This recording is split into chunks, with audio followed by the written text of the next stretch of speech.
होने वाला 32वां पार्ट होने वाला है।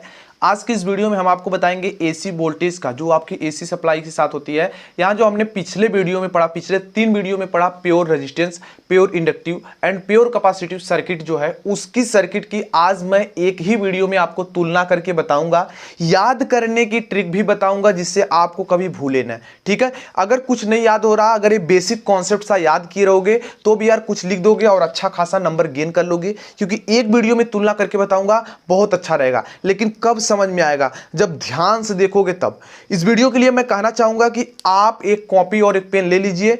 जिस तरीके से मैंने ब्लॉग बनाया है ठीक उसी तरीके से आप भी बना करके प्रैक्टिस कीजिए, ताकि आपको कोई दिक्कत ना हो। तो यार बिना किसी देरी के, बिना किसी विलंब समय के हम अपनी वीडियोस को आज स्टार्ट करते हैं। देख सकते हैं कि एसी वोल्टेज का R, resistance, inductive and capacitive का प्रभाव के बारे में तुलना करने वाले हैं। देख सकते हैं इस तरीके से हमने कॉपी कर ली।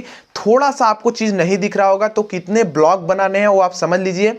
सबसे पहला बनाना है ब्लॉक में लिखना है फैक्टर, दूसरा ब्लॉक बनाना है जिसमें लिखना है आपको सर्किट डायग्राम, तीसरा बनाना है आपको जिसमें लिखना है कलांतर फाई, चौथे में आपको लिखना है पावर फैक्टर कॉस फाई, और पांचवें में लिखना है औसत पावर, मतलब औसत पावर आपकी हो जाएगी। और उसके बाद लिखना है 6 नंबर में फेजर डायग्राम, सातवें में आप देखेंगे वेव फॉर्म, और आठवें में देखेंगे प्रतिरोध का मान। ठीक है, प्रतिरोध का मान। तो इतने आपके ब्लॉक डायग्राम बनाने, हालांकि सभी को एक साथ नहीं किया जाता। मैं अभी कैमरे के फोकस को थोड़ा दूर कर देता हूं, ठीक है, ताकि आपको एक ही में सब समझ में आ सके। देख सकते हैं थोड़े दूर पे हो चुके हैं, अब सब कुछ दिख रहा है, पूरी तरीके से एनालिसिस कर लेंगे हम लोग। ठीक है, तो यहां पे क्या दिख रहा है? सबसे पहले आर दिख रहा है, रेजिस्टेंस। रेजिस्टेंस को जो फैक्टर है वो आर है। इसका सर्किट डायग्राम एसी फॉर्म में इस तरीके से बनता है, आप देख सकते हैं। अगर मैं इसके कलांतर की बात करूं, फेज डिफरेंस की, तो इसमें कोई कलांतर नहीं होता, मतलब 0। अगर मैं इसके पावर फैक्टर कॉस फाई की बात करूं तो 1 होता है, यूनिटी होता है। अगर मैं बात करूं औसत पावर की तो P इक्वल टू वी आई हो जाएगा। फेजर डायग्राम की मैं बात करूं तो एक ही दिशा में होंगे V और I। और इसके वेव डायग्राम की अगर मैं बात करूं तो देख सकते हो इस तरीके से रहेगा, और दोनों देखो साथ साथ चलते हैं, हमेशा ध्यान रहे। इस तरीके से थोड़ा देखो डायरेक्ट दिखाएगा वोल्टेज को, करंट भी उसके साथ चलती है, लेकिन थोड़ा सा नीचे करके दिखाएगा कि भाई देखो सेम फेज में चलते हैं। और प्रतिरोध का मान R होता है। ठीक है, ठीक है, आर से ही। ठीक है, अब गाइस जो दूसरा हमारा फैक्टर आता है वो फैक्टर गाइस हमारा यल है। यल मतलब इंडक्टर। अब गाइस यहाँ पे इंडक्टर, ध्यान देना, इंडक्टर में इस तरह से थोड़ा सा गैपिंग इस तरीके से रहती है, देखो इस तरीके से। ठीक है, इस तरह बनाना। तो यहाँ पे इंडक्टर है, इसको क्या किया गया है कि एक एसी सप्लाई, एसी सोर्स से यहाँ पे कनेक्ट किया गया है। अब देखिए आगे बढ़ते हैं गाइस। आगे बढ़ेंगे आप तो आपको क्या मिलेगा कि जो आपका कलांतर होता है इंडक्टर में 90 डिग्री लैगिंग में होता है, मतलब पश्चगामी होता है। ठीक है, यहाँ पे क्या होता है? पावर फैक्टर जो होता है 0। ठीक है, पावर फैक्टर क्या होता है गाइस? यहाँ पे 0 होता है और लैगिंग में होता है। अगर मैं बात करूं यहाँ पे, ठीक है, पावर फैक्टर जो आपका औसत होगा, एवरेज पावर होगी, वो 0 होती है।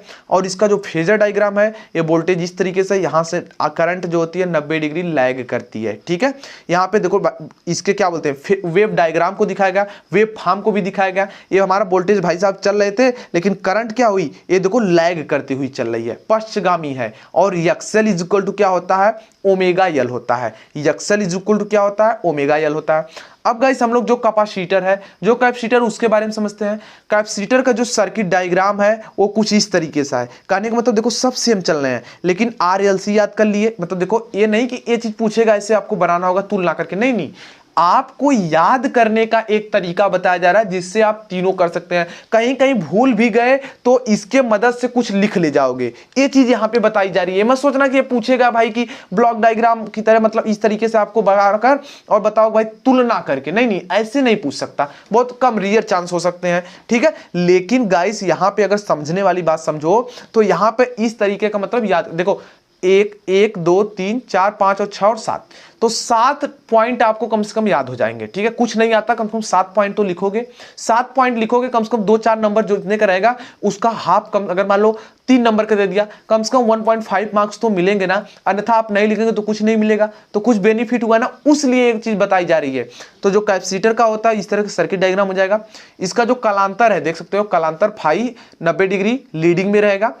पावर फैक्टर कॉस फाई जो है 0, वो लीडिंग में रहेगा। ठीक है, औसत जो है पावर जो है वो भी 0 रहेगी, और यहां से वोल्टेज जो है वो करंट, वोल्टेज से करंट 90 डिग्री क्या होगी, लीड करेगी, अग्रगामी होगी। और इसका अगर वेव फॉर्म की मैं बात करूं तो इस तरीके से एक्स एक्सिस मतलब इस तरीके से जो है इस तरह बना लेना, तो आपका जो ये ओरिजिन से चलेगा वोल्टेज, लेकिन करंट कहां से चलेगी, यहां से स्टार्ट होगी इस तरीके से। तो guys XC is equal to, आप एक्ससी इज इक्वल टू क्या जानते थे, 1/ω_c। जानते कि नहीं जानते थे, बिल्कुल जानते थे भाई, क्योंकि आपने पिछला वीडियो लेक्चर देखा है। अगर जो भाई साहब नहीं देखे हैं वो आज के वीडियो के डिस्क्रिप्शन में जाइए, प्लेलिस्ट का लिंक दिया गया है, पूरी वीडियो देख सकते हो यार, और पूरा 50 से 50 नंबर भी गेन कर सकते हो यदि अच्छे से पढ़ोगे। मान लेते हैं 50 नहीं तो 45 तो मिल ही सकते हैं, ठीक है। प्रैक्टिस कर, हम लोग का मतलब प्रैक्टिस करना काम है, और कितना रिजल्ट आता हो तो बात की बात है, ठीक है। नॉलेज होना जरूरी है।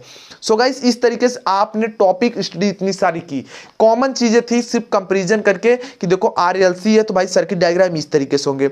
कालांतर क्या होगा, जो रेजिस्टेंस में 0 होगा, बाकी सब में 90 डिग्री लैग, इसमें लैगिंग होगा, इसमें लीडिंग होगा, ठीक है। इसके बाद अगर पावर फैक्टर की बात करो तो इसमें यूनिटी होगा, इसमें 0 और 0 हो जाएगा।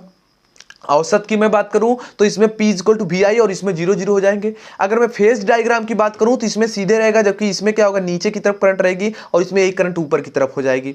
इसी तरीके से इसका भी कि भाई दोनों सेम फेज में, यहाँ पहले वोल्टेज तो ऐसे चले रहे, देखो वोल्टेज सब में सेम रहेगा, लेकिन करंट पर यहाँ से सिर्फ इससे सीधे स्टार्ट कर दिए, यहाँ नीचे से स्टार्ट कर दिए, इसमें ऊपर से स्टार्ट कर दिए।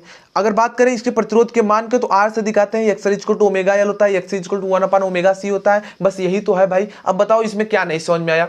आई होप आपको ये वीडियो लेक्चर पसंद आई होगी, तो प्लीज इस वीडियो को लाइक कीजिए, नए हो तो हमारे यूट्यूब चैनल को सब्सक्राइब कीजिए, ताकि फ्यूचर में आने वाली वीडियोस एंड मोर वीडियोस की नोटिफिकेशन आपको सबसे पहले मिल सके। वीडियो देखने के लिए बहुत बहुत धन्यवाद। Thanks for watching, good bye.